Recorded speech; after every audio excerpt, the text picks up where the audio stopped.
আজ হলো Christmas day. সকালবেলার বুবু ঘুম থেকে উঠে খ্রিসমাস ট্রিয়ের সামনে যাচ্ছে দেখতে যে সান্টা ক্লজ ওর জন্য কি গিফট রেখে গেছে ট্রিয়ের সামনে। এই যে দেখো বাইরে বেরিয়ে চলে এসেছে আর গিফটটা দেখতে পেয়ে তো ভীষণ খুশি হয়েছে। আর তারপরে আমি ওকে বললাম, তুই কাল রাতে যে ঝুলিটা ঝুলিয়ে রেখেছিলিস দেখ তো তাতে কোনো গিফট আছে কি না।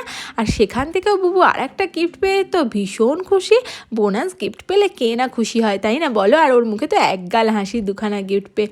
এই দেখো কালকে রাত্রিবেলা না ও এরকম একটা কাগজে করে মিনি ব্যাগ লিখে ওই ঝুলিটাতে রেখে গিয়েছিল। আর এবার চলো গিফটটাও খুলবে। কি গিফট ওকে সান্তা ক্লজ দিয়েছে তোমরা দেখতে থাকো। এই যে দেখো এখানে গিফট র্যাপ খোলা হয়ে গেল। আর এই যে দেখো আনবক্সিং করার পর বেরিয়ে পড়েছে ওর সান্তা ক্লজের দেওয়া গিফট। ও তো খুব খুশি হয়েছে।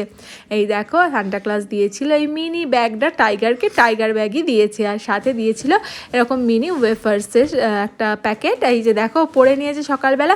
আর সান্টা ক্লজকে রিটার্ন গিফটও কিন্তু দিয়ে দিয়েছে। এই যে মুখের একগাল হাসি, এটাই তো সান্টা ক্লজের রিটার্ন গিফট।